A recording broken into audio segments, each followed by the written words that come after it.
बिस्मिल्लाहिर्रहमानिर्रहीम। अस्सलाम वालेकुम। फ़िज़िक्स क्लास 10 यूनिट नंबर है 18 इंफॉर्मेशन एंड कम्युनिकेशन टेक्नोलॉजी। आज हम इसका सेक्शन भी स्ट्रक्चर्ड क्वेश्चन करेंगे। क्वेश्चन नंबर 1 है what is difference between data and information. Data और इन्फॉर्मेशन में हमें डिफरेंस बताना है। इस चैप्टर के अंदर हम सारा आईटी के बारे में पढ़ेंगे, इंफॉर्मेशन टेक्नोलॉजी के बारे में। और ये जो चैप्टर है ना, ये उन बच्चों के लिए बहुत ईजी है जो कि कंप्यूटर साइंस पढ़ रहे हैं। जो कुछ उन्होंने कंप्यूटर साइंस में किया हुआ है, ज़्यादातर सवाल जो हैं उसी में से हैं, तो इसलिए उनको इतना मुश्किल नहीं लगेगा। ये बायो वालों को थोड़ा मुश्किल लगेंगे ये चैप्टर, लेकिन ज़्यादा मुश्किल चैप्टर नहीं है ये। डेटा और इन्फॉर्मेशन में बेसिक डिफरेंस ये होता है कि जो हम किसी भी कंप्यूटर के अंदर जो भी अनऑर्गेनाइज्ड फैक्ट डालते हैं वो कहलाता है डेटा, और जब वो कंप्यूटर उसको ऑर्गेनाइज कर देता है, प्रोसेस कर लेता है, तो वो बन जाती है इन्फॉर्मेशन। इसमें जो मेन डिफरेंसेस हैं वो मैं आपको बताती जाती हूँ, आप नोट डाउन कर लीजिएगा। थोड़े मैंने आपकी बुक से ही लिखे हैं और थोड़े से चेंज भी हैं। फर्स्ट पॉइंट है हमारा, data is unorganised and unrefined fact. Data जो होता है ऑर्गेनाइज नहीं हुआ होता और अनरिफाइंड होता है। उसके बाद हम लिखेंगे information. Information comprises processed organized data. Information के अंदर जो होता है एक प्रोसेस्ड और ऑर्गेनाइज्ड डेटा होता है। पॉइंट नंबर 2 लिखेंगे, the word data is drive from Latin word datum which means something that is given. Data का जो वर्ड है वो लैटिन वर्ड डेटम से डिराइव किया गया है, जिसके मतलब होते हैं कुछ दिया हुआ। तो इन्फॉर्मेशन का पॉइंट 2 लिखेंगे, the word information is derived from Latin word इन्फॉर्मेशो मीन्स फॉर्मेशन और कॉन्सेप्शन। इन्फॉर्मेशन का वर्ड जो है वो लैटिन वर्ड इन्फॉर्मेशो से डिराइव किया गया है, जिसके मतलब होते हैं फॉर्म करना या फिर कॉन्सेप्शन, यानी कि उस पर कोई कॉन्सेप्ट बिल्ड करना। पॉइंट नंबर 3 है, data is not enough to make decision. Data जो होता है वो किसी भी डिसीजन के लिए इनफ नहीं होता, मतलब ये सिर्फ एक डेटा होता है, इससे कोई डिसीजन नहीं निकाला जा सकता। इन्फॉर्मेशन में हम लिखेंगे, the information is sufficient to make a decision in the respective context. Information जो होता है वो काफ़ी होता है किसी भी डिसीजन के लिए किसी कॉन्टेक्स्ट के बारे में, यानी कोई भी जो हमें डेटा गिवन है उसके ऊपर जब कंप्यूटर प्रोसेस कर लेता है तो उसके बाद उसको इन्फॉर्मेशन की सूरत में आता है। तो इसलिए इन्फॉर्मेशन जो होता है वो किसी भी डिसीजन लेने के लिए काफ़ी होता है, यानी जिस भी कॉन्टेक्स्ट के बारे में बात की जा रही हो। पॉइंट नंबर 4 लिखेंगे, data does not depend on information. Data जो होता है इन्फॉर्मेशन पे डिपेंड नहीं करता, और इन्फॉर्मेशन जो होती है वो डेटा पे डिपेंड करती है, क्योंकि जब हमने डेटा डाला होता है वही इन्फॉर्मेशन आती है। इसलिए हम इन्फॉर्मेशन में लिखेंगे, इन्फॉर्मेशन डिपेंड्स ऑन डेटा। मैंने यहाँ गलती से इन्फॉर्मेशन लिख दिया, यहाँ हम लिखेंगे डेटा।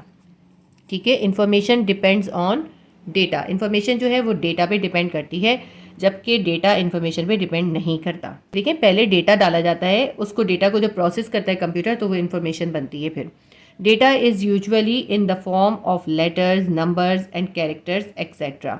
डेटा आमतौर पे लेटर्स की शक्ल में होगा, नंबर्स या फिर कैरेक्टर्स की शक्ल में होगा। और इन्फॉर्मेशन में क्या होगा, information has a form of ideas और रेफरेंसेस। इन्फॉर्मेशन दरअसल कोई आइडियाज़ या फिर कोई रेफरेंसेस होंगे। हमारा क्वेश्चन नंबर 1 कंप्लीट हो गया। क्वेश्चन नंबर 2 है, what do you understand by information and communication technology ICT। हमें ICT यानी इंफॉर्मेशन एंड कम्युनिकेशन टेक्नोलॉजी को डिफाइन करना है। इसमें पेज नंबर 180 के ऊपर एन से स्टार्ट करेंगे और पूरा यहाँ तक डिवाइसेस तक लिखेंगे।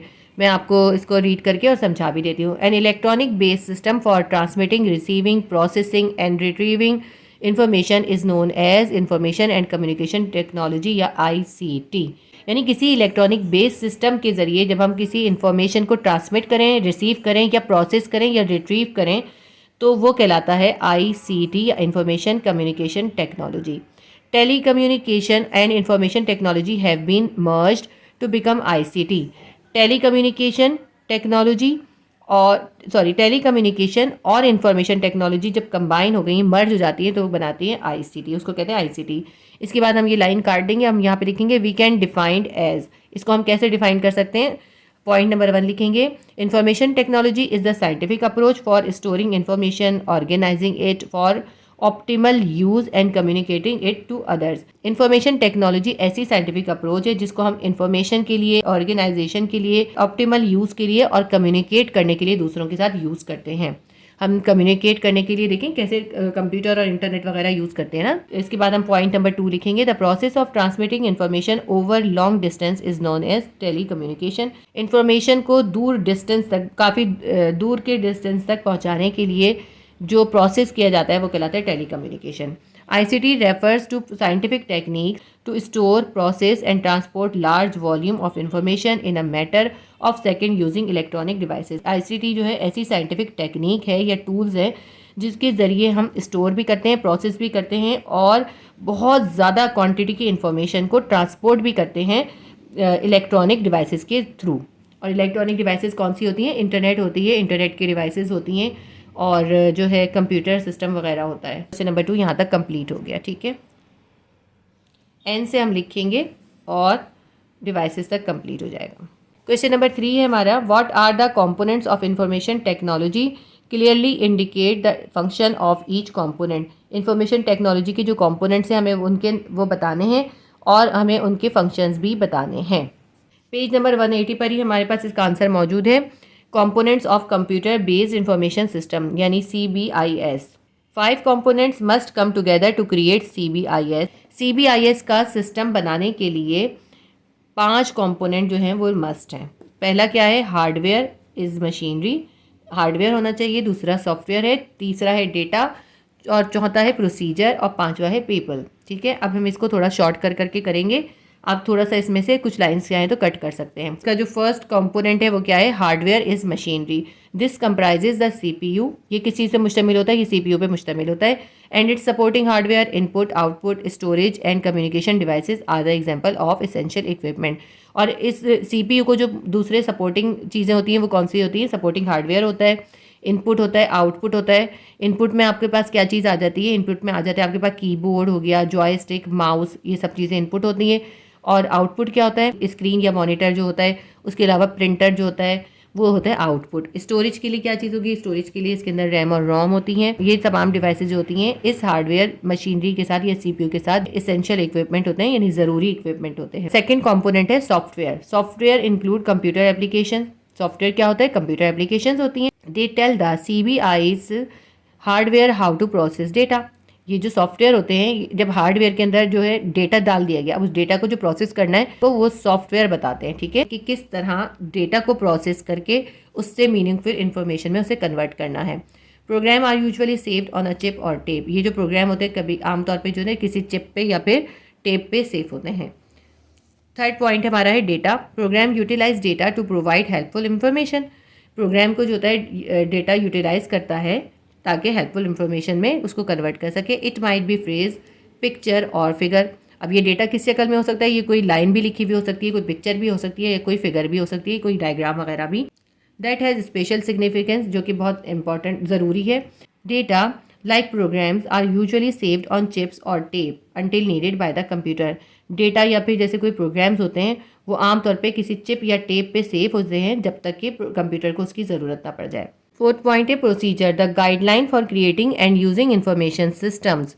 ये जो है गाइडलाइन होती है इंफॉर्मेशन सिस्टम को यूज़ करने के लिए, ठीक है ना। इन्फॉर्मेशन, डेटा से इन्फॉर्मेशन जब बन गई, इन्फॉर्मेशन को कैसे यूज़ करना है उसकी गाइडलाइन होती है।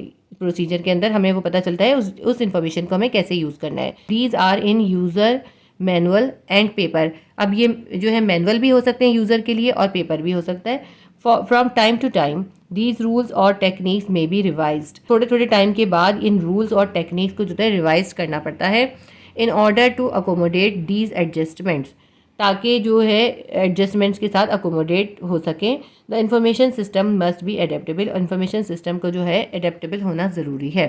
फिफ्थ पॉइंट है people. A CBIS is useless without individuals who can impact the success or failure of information system. People develop and maintain the software. तो इनको इन चीज़ों को पूरे सिस्टम को मेंटेन करने के लिए कौन चाहिए होता है? इंसान चाहिए होते हैं।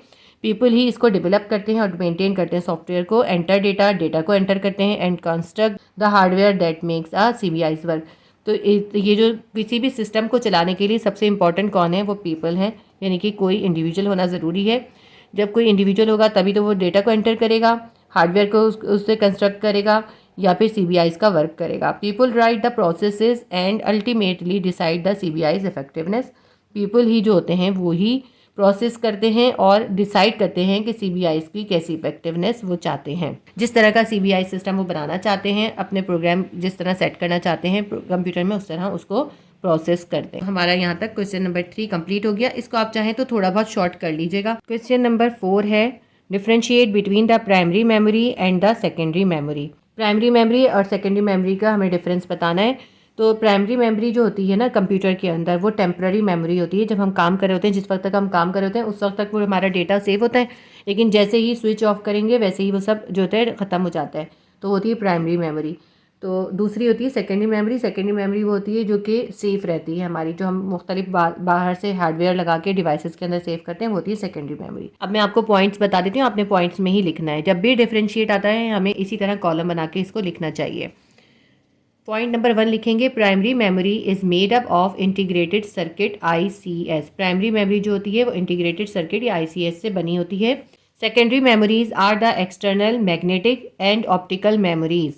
सेकेंडरी मेमोरीज जो होती हैं वो एक्सटर्नल मैग्नेटिक या फिर ऑप्टिकल मेमोरीज होती हैं। मुख्तलिफ तरह की डिवाइसेज होती हैं सेकेंडरी मेमोरीज में, कुछ ऑप्टिकल डिवाइसेज होती हैं और कुछ मैग्नेटिक डिवाइसेज होती हैं। पॉइंट नंबर 2 है, अ प्रोसेसर और computer can access immediately and directly.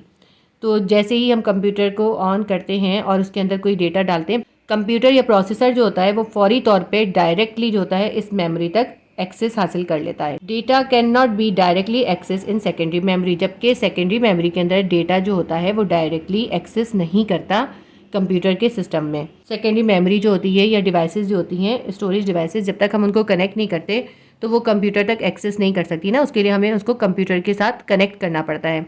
लेकिन जो प्राइमरी मेमोरी जो होती है, जैसे ही कंप्यूटर ऑन किया जाता है और हम पे कोई भी काम शुरू करते हैं तो कंप्यूटर जो है हमारे उस डेटा तक इमीडिएटली फ़ौरन डायरेक्टली जो है एक्सेस हासिल कर लेता है। पॉइंट नंबर 3 है, it is stored on chip. ये जो डेटा होता है ये चिप पे स्टोर होता रहता है। और सेकेंडरी मेमोरी के अंदर क्या होता है, it is stored on external hardware devices. Secondary memory जो होती है इसके लिए हमें एक्सटर्नल हार्डवेयर डिवाइसेस लगानी पड़ती हैं जो मुख्तलिफ तरह की होती हैं। पॉइंट नंबर 4 लिखेंगे, it save data temporarily till there is a power supply. ये उस वक्त तक सिर्फ डेटा को महफूज रखती है जब तक कि पावर सप्लाई आ रही होती है। जैसे ही हम स्विच ऑफ करते हैं या कंप्यूटर को बंद करते हैं या पावर सप्लाई चली जाती है, ये डेटा जो होता है सारा रिमूव हो जाता है, ये टेम्पररी इस पर स्टोर हो रहा होता है। सेकेंडरी मेमोरी में जो होती है, इट सेव डेटा परमानेंटली, ये डेटा को परमानेंटली सेव करती है। पॉइंट नंबर 5 लिखेंगे, इट इज़ ऑफ 2 टाइप्स। ये 2 तरह की होती है, एक होती है रैम और दूसरी होती है रोम। रैम कौन सी होती है, when we turn off we lost all our RAM data. जैसे ही हम टर्न ऑफ करेंगे अपने कंप्यूटर को, वैसे ही सारा डेटा जो होता है रैम का वो जो होता है सब डिलीट हो जाता है, लॉस्ट हो जाता है। सेकेंड टाइप होती है ROM. It store data on PCs in such a way that does not change it. ये रोम के अंदर जो डेटा होता है वो PC के अंदर इस तरह से स्टोर हो जाता है कि आप उसको चेंज नहीं कर सकते। जो आपने एक बार वो चीज़ आपने एक बार उसके अंदर स्टोर कर दी तो फिर वो उसी तरह रहेगी, वो चेंजेबल नहीं होती। सेकेंडरी मेमोरी का पॉइंट नंबर 5 लिखेंगे, it is of many types such as. ये बहुत सारी तरह की होती है, जैसे मैग्नेटिक टेप है, हार्ड डिस्क है, CDs हैं, फ्लैश ड्राइव्स हैं और भी बहुत सारी हैं ये। तो ये जब इन सब डिवाइसेस के बारे में आप पढ़ेंगे फिर आपको समझ में आएंगी ये किस तरह से अलग अलग डिवाइसेस हैं। ये डिफरेंस हमारा यहाँ पे कंप्लीट हो गया। 5 पॉइंट इसके लिए काफ़ी हैं। क्वेश्चन नंबर 5 है, name different information storage devices and describe their uses. हमें डिफरेंट इंफॉर्मेशन स्टोरेज डिवाइसेस के सिर्फ नाम बताने हैं और उनके यूजेस बताने हैं। अभी जो हमने अपना लास्ट क्वेश्चन करा है उसके अंदर हमने स्टोरेज डिवाइसेस का पढ़ा, उन्हीं को हमें सिर्फ उनके फंक्शंस अलग अलग डिस्क्राइब करने हैं, उसमें हमें डिफरेंशिएट करना था, इसके अंदर हमें अलग से उसको डिस्क्राइब करना है। ये आपकी बुक में पेज नंबर 187 पर है, जिसमें हमारे पास इंफॉर्मेशन स्टोरेज डिवाइसेस हैं। इसके अंदर प्राइमरी और सेकेंडरी दोनों स्टोरेज डिवाइसेस हैं। हम दोनों डिस्क्राइब करेंगे क्योंकि हमें क्वेश्चन में उन्होंने मेंशन नहीं करा कि हमें प्राइमरी मेमोरी डिवाइसेस बतानी है या सेकेंडरी, दोनों डिवाइसेस के फंक्शंस बताएंगे। हम सबसे पहली हेडिंग डालेंगे RAM. RAM is a region in the memory where running programs and services may be accessed by CPU. Running program या services जो भी कंप्यूटर पे उस वक्त चल रही होती हैं वो CPU तक जो एक्सेस करती हैं वो CPU के RAM मेमोरी तक ही एक्सेस करती हैं। Whenever you turn off your computer, you lose all your RAM's data. जैसे ही कंप्यूटर टर्न ऑफ होता है हम अपना सारा डेटा जो होता है हमारा रैम का वो लूज हो जाता है। उसके बाद हम रोम की हेडिंग डालेंगे, the second part of memory is called read only memory या रोम, which is a type of storage medium that store data on personal computer and other electronic devices in a way that does not change it. जो कोई भी personal computer के अंदर अपना data store करता है वो रोम के अंदर स्टोर होता है और ये वो मेमोरी होती है जिसको आप चेंज नहीं कर सकते। यहाँ तक आ गया रोम का। उसके बाद हम सेकेंडरी स्टोरेज डिवाइसेस में लिखेंगे audio and video cassette. Audio और वीडियो कैसेट ये आप लोगों ने शायद ना देखी हो, ये बहुत पहले के ज़माने में टेप रिकॉर्डर हुआ करते थे, उसके अंदर ये कैसेट लगती थी। ये मैग्नेटिक टेप होता है इसके अंदर, ये जो ना ये पतला सा ये मैग्नेटिक टेप होता है और इसको जब कैसेट प्लेयर में लगाते थे तो गानों की रिकॉर्डिंग चलती थी। अब आजकल तो अपने मोबाइल्स पे सुन लेते हैं, लेकिन पहले ये कैसेट रिकॉर्डर के अंदर लगाई जाती थी। तो हम हेडिंग डालेंगे ऑडियो एंड वीडियो कैसेट। ये ऑडियो भी होती थी ऐसी और वीडियो कैसेट्स भी होती थी। वीडियो कैसेट थोड़ी बड़ी होती थी, इस तरह की होती थी वीडियो कैसेट, ये प्लेयर में लगाई जाती थी तो फिल्म्स वगैरह चलाई जाती थी। तो इसके बारे में हम लिखेंगे, ये कहलाती है magnetic tape. Magnetic tape is magnetize in a particular pattern according to rise and fall of current. इनके अंदर जो होता है, इनके अंदर एक मैग्नेटिक टेप होता है, करंट जिस तरह से ज़्यादा या कम होता है उसके अकॉर्डिंग इसको जो है बनाया जाता है। Sound is store in a specific magnetic pattern on this tape. तो जो मैंने आपको पीछे तस्वीर दिखाई थी ना, उसके अंदर साउंड जो है मैग्नेटिक पैटर्न के हिसाब से उस टेप के अंदर स्टोर हो जाती है। एक पतला सा टेप होता था, उसके अंदर ये स्टोर हो जाती थी। इसी तरह वीडियो के अंदर भी होता था। वीडियो कैसेटर के अंदर क्या होता था, उसके अंदर साउंड भी स्टोर हो जाती थी और पिक्चर भी रिकॉर्ड हो जाती थी। ठीक है, तो हम बस यहाँ से मैग्नेटिक टेप से लेके दिस टेप तक लिखेंगे। थोड़ा थोड़ा लिखना है हमें क्योंकि बहुत ज़्यादा हो जाएगा वरना। उसके बाद है मैग्नेटिक डिस्क। ये आपने मैग्नेटिक डिस्क तो देखी होंगी ना, ये आपके जो लैपटॉप वगैरह होते हैं उसके अंदर होती हैं। इनके ऊपर भी मैग्नेटिक मटेरियल की कोटिंग हुई हुई होती है और ये भी रीड और राइट का काम करती हैं। अब हम इसका आंसर यहाँ से लिखेंगे, it magnetizes parts of the surface to record information. इसका जो मैग्नेटाइज पार्ट होता है वो इन्फॉर्मेशन को रिकॉर्ड करता है। The difference is that a disk is a digital medium, binary number are written and read. अब इसमें देखें, ये भी मैग्नेटिक टेप था, ये भी मैग्नेटिक टेप है। इनके अंदर भी मैग्नेटिक डिस्क होती है जो कि मैग्नेटिक मटेरियल से मैग्नेटाइज की गई होती है। फ़र्क इन दोनों में ये होता है कि ये डिजिटलाइज होती है, इसकी जो है डिजिटल मीडियम होता है और इसके अंदर बाइनरी नंबर रिटन होते हैं या रीड होते हैं। तो आप बस इट से लेके रीड तक लिखेंगे। इसके बाद है हार्ड डिस्क। ज़्यादातर यूज़र्स जो होते हैं वो प्राइमरी स्टोरेज के लिए जो आमतौर पे हार्ड डिस्क यूज़ करते हैं। अब हम इसके बारे में पढ़ लेते हैं। इसके बारे में हम बस यहाँ से लिख लेंगे, a typical hard disk consist of several platters. Typical hard disk के अंदर काफ़ी सारे प्लेटर्स होते हैं। ईच एक्सेस्ड विया read write head on a movable arm. इसके अंदर जो मूवेबल आर्म होता है उसके ज़रिए ये रीड और राइट करती है। उसके बाद हम करेंगे कॉम्पैक्ट डिस्क। ये सीडीज़ तो आपने देखी होंगी क्योंकि अभी भी लोगों के पास ये सीडीज़ होती हैं, ये भी सीडी प्लेयर वगैरह के अंदर डाल के सीडीज़ चलाई जाती हैं। तो इसका हम यहाँ से लिखेंगे आ से, a laser beam scan the disc to read data. इसके अंदर जो थी लेज़र बीम होती है जो कि रीड करती है डेटा को। CD pits and lands reflect laser light differently. CD के पिट्स और लैंड जो होते हैं वो लेज़र लाइट को डिफरेंट तरीक़ों से डिफरेंटली रिफ्लेक्ट करते हैं। This pattern of pit and land light reflection is transform to binary data. ये जो पिट्स और लैंड का जो रिफ्लेक्शन होता है ये ट्रांसफॉर्म हो जाता है बाइनरी डेटा में। पिट्स सिग्निफाई 1 एंड 0 और बाइनरी डेटा हम अभी पढ़ चुके हैं 1 और 0 होता है सिर्फ। तो बस हम यहाँ 1 और 0 तक इसको मार्क करेंगे, आ से लेके 1 0 तक लिखेंगे। इसके बाद है फ्लैश ड्राइव। फ्लैश ड्राइव आप लोगों ने सब लोगों ने देख रखी होगी, ये जिसको हम कहते हैं यूएसबी वगैरह, ये वो चीज़ है। अब हम यहाँ से लिखेंगे अ फ्लैश से, अ फ्लैश ड्राइव में ट्रांसफ़र डेटा बिटवीन कंप्यूटर।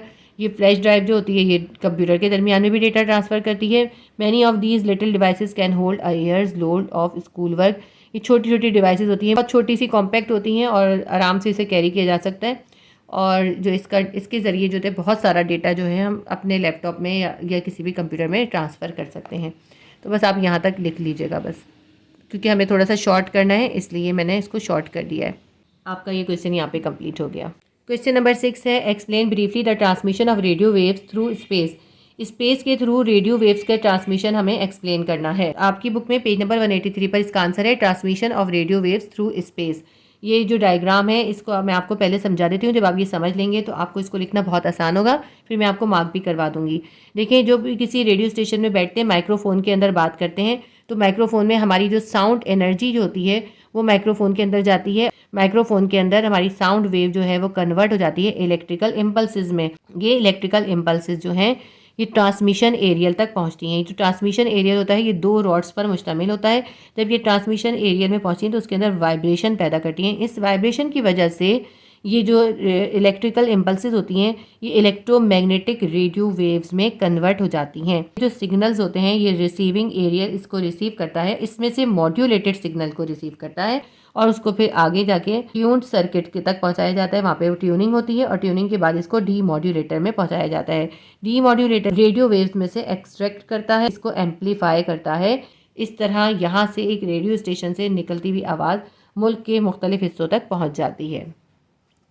अब मैं आपको मार्क करा देती हूँ आप कहाँ से लिखेंगे। सबसे पहले आप हेडिंग डालेंगे transmission of radio waves through space, उसके बाद आप लिखेंगे केबल्स और radio waves may be used to transmit electrical signal representing data from a microphone, TV, camera और कंप्यूटर। किसी माइक्रोफोन, टीवी, कैमरा या कंप्यूटर से निकलने वाले इलेक्ट्रिकल सिग्नल्स को जो है रेडियो वेव्स या फिर केबल्स के जरिए ट्रांसमिट किया जाता है। यहाँ तक लिखने के बाद हम यहाँ नीचे से लिखेंगे the microphone converts the radio station sound wave into electrical impulses. Radio station में जो माइक्रोफोन होता है वो कन्वर्ट कर देता है साउंड वेव्स को इलेक्ट्रिकल इम्पल्सेस में। The transmission aerial consist of 2 metal rod. Transmission aerial जो होता है उसके वो 2 रॉड पे मुश्तमिल होता है। And the signals are subsequently fed into antenna. ये जो सारे सिग्नल्स होते हैं ये एंटीना के अंदर फेड हो जाते हैं। Electromagnetic radio waves are produced. तो यहाँ पे इलेक्ट्रोमैग्नेटिक रेडियो वेव्स प्रोड्यूस होती हैं। इसके आगे ये बताएंगे क्यों प्रोड्यूस होती हैं। When the charges on the transmission antenna vibrate in response of electrical signal, क्योंकि इलेक्ट्रिकल सिग्नल जब इसके अंदर पहुंचे हैं चार्जेस की वजह से ये वाइब्रेट करेगा और उसके वाइब्रेशन से क्या होगा, इलेक्ट्रोमैग्नेटिक रेडियो वेव्स प्रोड्यूस होंगी। The modulated signal is selected and amplified by the receiver at the other and. तो दूसरे एंड पे क्या होगा, रिसीवर होगा जो कि रिसीव करेगा, उसमें से मॉड्यूलेटेड सिग्नल को सिलेक्ट करेगा और एम्पलीफाई करेगा। In order to get at the information signal, we need to use demodulator. Information signals यहाँ से information एंटीना से information signals को रिसीव करने के लिए क्या यूज़ किया जाता है, वो यूज़ किया जाता है demodulator, which extract it, जो उसमें से साउंड को एक्सट्रैक्ट करता है। यहाँ तक हम इसको लिखेंगे। तो यहाँ तक इसका आपका क्वेश्चन नंबर 6 का आंसर कंप्लीट हो जाएगा। क्वेश्चन नंबर 7 है how light signals are sent through optical fiber. Optical fiber के थ्रू किस तरह से लाइट सिग्नल जो हैं वो सेंड किए जाते हैं। आपकी बुक में पेज नंबर 185 पर है transmission of light signals through optical fibre. अभी तक फिजिक्स में ऐसा कोई चैप्टर नहीं आया जिसमें ऑप्टिकल फाइबर का जिक्र ना हो। हर चैप्टर में ऑप्टिकल फाइबर का जिक्र होता है। चैप्टर नंबर 13 में क्वेश्चन नंबर 9 का जो हमने आंसर लिखा था वो आंसर भी हम इसमें अंदर राइट डाउन कर सकते हैं। सेम ही है, उसके अंदर भी मैंने आपको ऑप्टिकल फाइबर से किस तरह लाइट का ट्रांसमिशन होता है वो बताया था। थोड़ा सा बहुत मामूली सा डिफरेंस है, आप चाहें तो वो भी लिख सकते हैं। Chapter number 13 question number 9 part B. Visible light waves are substantially higher in frequency than radio waves. Visible light जो होती है उसकी फ्रीक्वेंसी ज़्यादा होती है रेडियो वेव्स से, क्योंकि रेडियो वेव्स का वेवलेंथ ज़्यादा होता है, उसकी फ्रीक्वेंसी कम होती है। विजिबल लाइट का वेवलेंथ कम होता है, उनकी फ्रीक्वेंसी ज़्यादा होती है। This implies that light beams can convey information faster. इससे पता चलता है कि लाइट जो है वो ज़्यादा तेज़ी से इंफॉर्मेशन को कन्वे कर सकती है देन रेडियो वेव्स और माइक्रोवेव्स।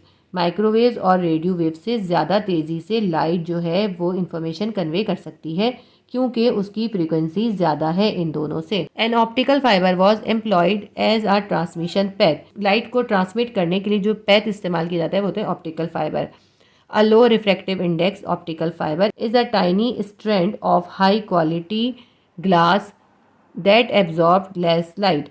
ये जो ऑप्टिकल फाइबर होता है ये इसका रिफ्रैक्टिव इंडेक्स लो होता है और ये एक बहुत ही बारीक सा स्ट्रैंड होता है बहुत हाई क्वालिटी के गिलास से बना हुआ, दैट एब्जॉर्ब लेस लाइट, और ये बहुत कम लाइट को एब्जॉर्ब करता है। A bundle of optical fiber of human hair thick glass fibre.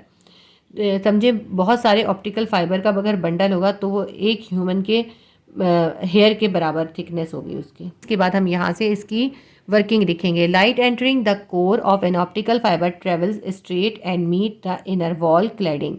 जब लाइट एंटर होती है ऑप्टिकल फाइबर के अंदर तो वो सीधी जाती है, बिल्कुल स्ट्रेट जाती है और इनर वॉल यानी क्लैडिंग से टकराती है। ऑप्टिकल फाइबर की जो इनर वॉल होती है उसे क्लैडिंग कहते हैं और जो बाहर की होती है उसे कोर कहते हैं। तो जब लाइट अंदर एंटर हो गई तो इनर वॉल यानी क्लैडिंग से वो स्ट्रेट जाके टकराती है। If the cladding incident angle is below the critical angle some light escapes the fiber optics and is lost.